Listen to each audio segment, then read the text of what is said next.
Capítulo 11. La vida en la cuarta dimensión. La cuarta dimensión, o mundo del alma, es un plano de la naturaleza con substanciales y subjetivas diferencias respecto de nuestro mundo físico. En un capítulo anterior adelantamos conceptos que permitieran entender, principalmente, las diferencias de substancia, o tipo de materia, de que está formado. Ahora trataremos de dar una idea que, sin dejar de ser elemental, permita a los profanos enfocar los principales aspectos de la vida en ese mundo, y poder formarse un concepto más lógico, más comprensible, acerca del magno proceso evolutivo que siguen los espíritus en su largo peregrinaje desde el primitivismo hasta la perfección. En primer lugar, debemos imaginar un plano o región dividido en varios niveles. Pero no son niveles como los que podríamos pensar respecto a un edificio de varios pisos, por ejemplo. No. Los niveles de los planos cósmicos no son, propiamente, posiciones superpuestas en sentido horizontal o vertical a manera de los diferentes planos o niveles que conocemos en el mundo físico. De ningún modo. Son estados o condiciones distintas en el desarrollo de la materia y de la energía, o mejor dicho, de la substancia cósmica primigenia a que nos referimos en la primera parte de este libro, que, según sus graduaciones, frecuencias de onda o vibración, y tipo de fuerzas que en ellos se manifiestan, conforman un determinado nivel de vida. Esto no es tan difícil de comprender, si tenemos conocimiento de los diferentes grados en que la materia, y sus distintas constituciones moleculares, son ya conocidas en nuestro mundo, y las diferencias de frecuencia y manifestación de energía que conocemos la utilizamos ya en la Tierra.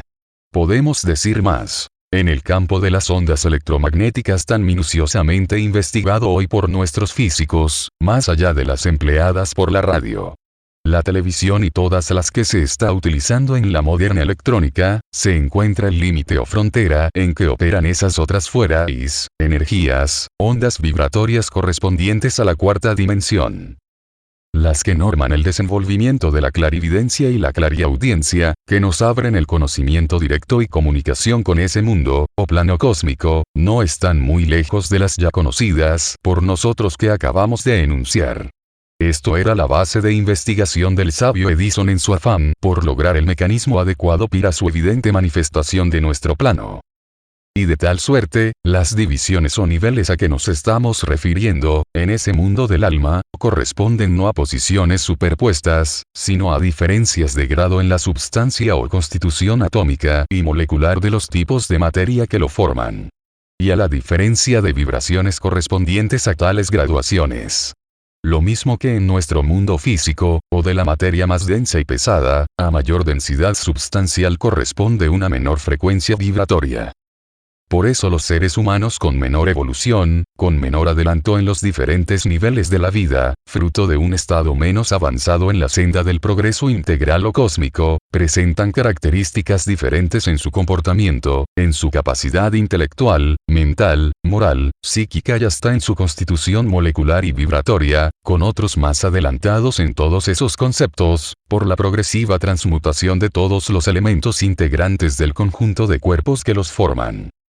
Cuanto más vulgar, más torpe, inmoral, impulsivo o defectuoso es un ser en los distintos campos de la vida humana, también su cerebro, su sistema nervioso, su constitución molecular toda, son más groseros, más pesados, más densos, vibran más lentamente, necesitan de estímulos mucho más fuertes y violentos para reaccionar y comprender, son más propicios a las manifestaciones de la vida inferior o animal. Y todo ello tiene su efecto directo, su nivel correspondiente en cada uno de los subplanos, o diferentes regiones en que se divide esa cuarta dimensión, ese mundo del alma.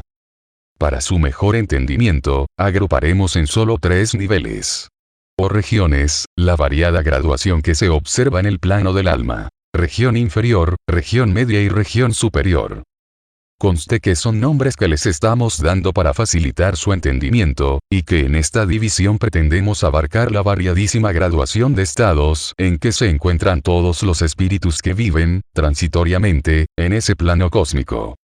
Cuando el ego ingresa en él, por causa de su definitiva cepa, ración del cuerpo físico, ya hemos dicho que también puede ser conocido y visitado en vida del cuerpo físico, dentro de condiciones de una especial preparación, esotérica e iniciática, lo hace, siempre, por la región inferior. Esta es lo que en la religión cristiana se denomina el purgatorio, y en las religiones indostánicas llaman Karaloka. Es la morada en que se encuentran las fuerzas más negativas de la vida.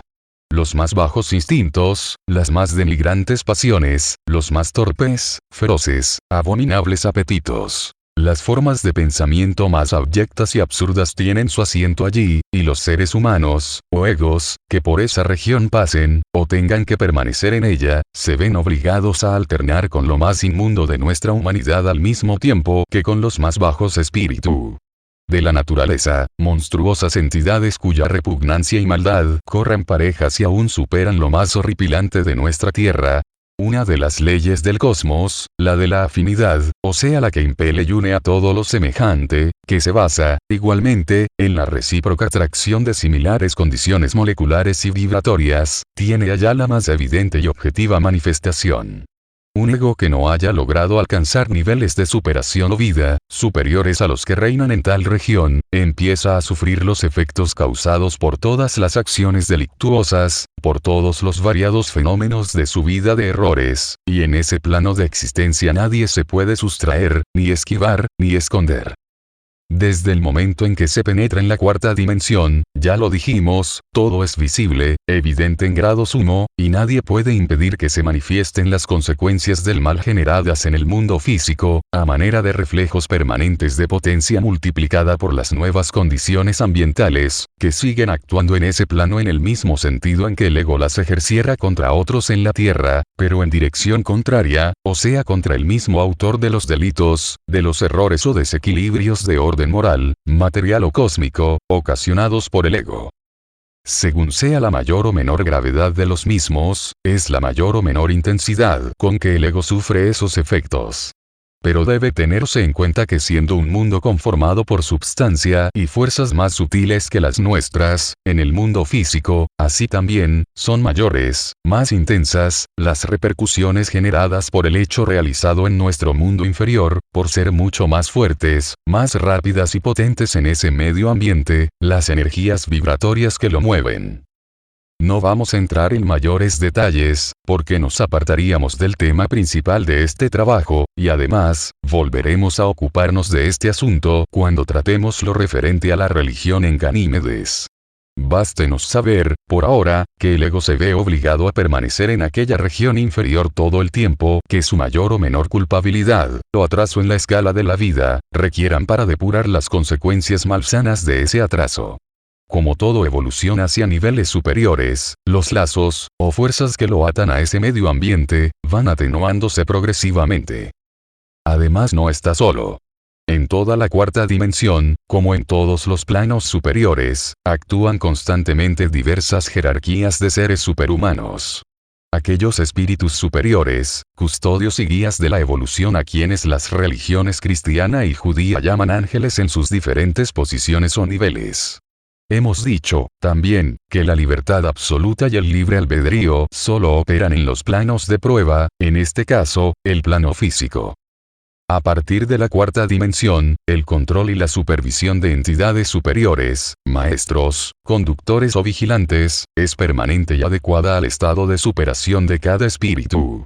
Aquellas entidades superiores pueden discurrir por los diferentes planos cósmicos, según las limitaciones correspondientes a su mayor o menor jerarquía, sin verse afectados por las condiciones reinantes, pues su mayor adelanto, sabiduría y poder les proporcionan los medios adecuados para dominar todas las condiciones inferiores.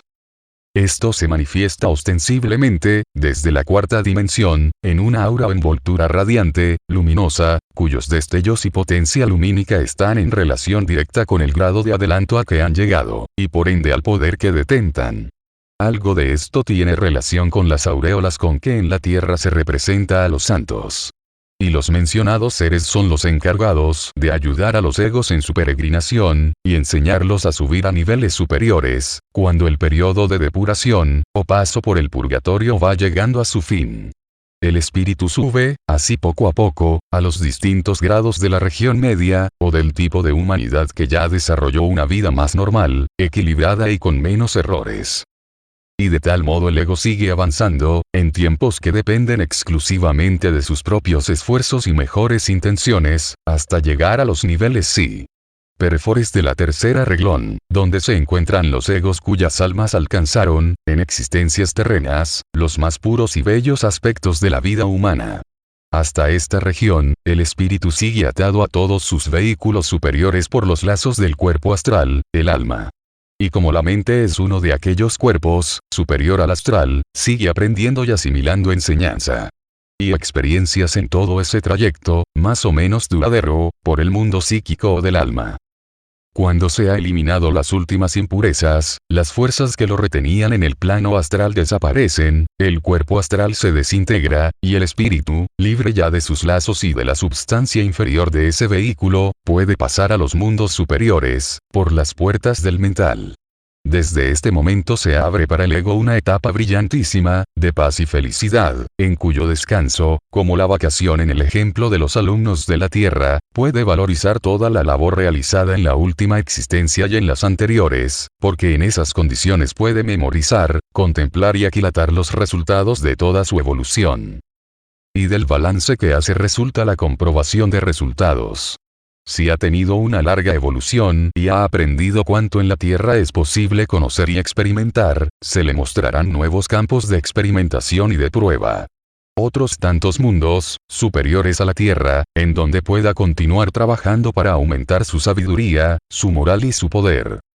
Pero si su adelanto, aprovechamiento, desarrollo y nivel evolutivo generales, no son todavía suficientes, tendrá que volver a la Tierra, para vivir en condiciones que le permitan adquirir las nuevas lecciones, pasar por las pruebas necesarias, saldar las cuentas que, en los niveles cósmicos de la vida hayan quedado pendientes, pagando en situaciones parecidas por todos los errores, delitos o faltas de cualquier orden que hubiere cometido y que, sufriéndolos en sí mismo, le enseñarán a tomar conciencia del verdadero error, conciencia que una vez impresa indeleblemente en la memoria cósmica del ego, llega a constituir norma de conducta permanente en las vidas sucesivas. Apreciado todo esto por el ego, llega el momento de preparar su regreso a la materia, al mundo físico. Ayudado por sus guías superiores planea todo un nuevo programa de existencia y las entidades encargadas de su ejecución van elaborando todos los requisitos necesarios. Todos los detalles de la nueva encarnación son estudiados y creados prolijamente. Desde la clase de hogar en que nacerá, los padres que ha de tener, el lugar y país, la educación que deberá recibir, las relaciones que lo rodeen, todos los detalles de la nueva existencia, hasta las pruebas que ha de vencer, accidentes, enfermedades y cuanto pueda servirle para nuevas y útiles experiencias, forman ese plan de la nueva encarnación. Y así preparado, se inicia el viaje de vuelta, pasando otra vez por todos los planos intermedios, en cada uno de los cuales, irá recibiendo la envoltura o cuerpo respectivo, hasta su ingreso al nuevo cuerpo físico, el que será adecuado a las nuevas actividades que su propietario o conductor necesita. Pero en su nuevo tránsito por la cuarta dimensión, esta vez como observador, o estudioso espectador, mientras lo impregnan o construyen su nueva alma, tiene oportunidad de apreciar las tremendas fuerzas positivas y negativas que en ese mundo se mueven, y sus influencias y efectos en el mundo físico. Del mayor o menor impacto de esta nueva experiencia, y la forma como logre imprimirla en su conciencia de espíritu, dependerá mucho el temple con que, más tarde, enfrente las pruebas en que tales fuerzas actúen sobre él. Lo que llamamos tentación, no es sino el influjo de aquellas fuerzas provenientes de los distintos niveles inferiores del astral. Y lo que conocemos o denominamos la conciencia, es la voz interior del ego que, en su recuerdo de las pruebas y experiencias pasadas, trata de hacerse oír a través de la maraña de cuerpos que lo envuelven. Si ese recuerdo ha sido lo suficientemente evolucionado y fuerte para imponerse y vencer, se evitará nuevos errores como los ya cometidos otras veces. Así va superando el ego, poco a poco, la ignorancia, el error y la maldad, que no es sino el fruto de la ignorancia de todo esto. superando sus debilidades, sus defectos, sus pasiones y sus vicios, fortaleciendo sus aptitudes positivas, todas sus cualidades y virtudes, va dejando atrás, en el tiempo, la figura endeble y negativa de sus primeras encarnaciones, hasta llegar a niveles en que la cercanía a la superación terrena le abren las puertas de mundos habitados por humanidades más avanzadas y perfectas. En nuestro sistema solar, como en todos los demás sistemas planetarios, existe una gran variedad de mundos habitados por diferentes niveles de vida inteligente. Entre nosotros, por el momento, que nos basten como ejemplo la Tierra y Ganímedes,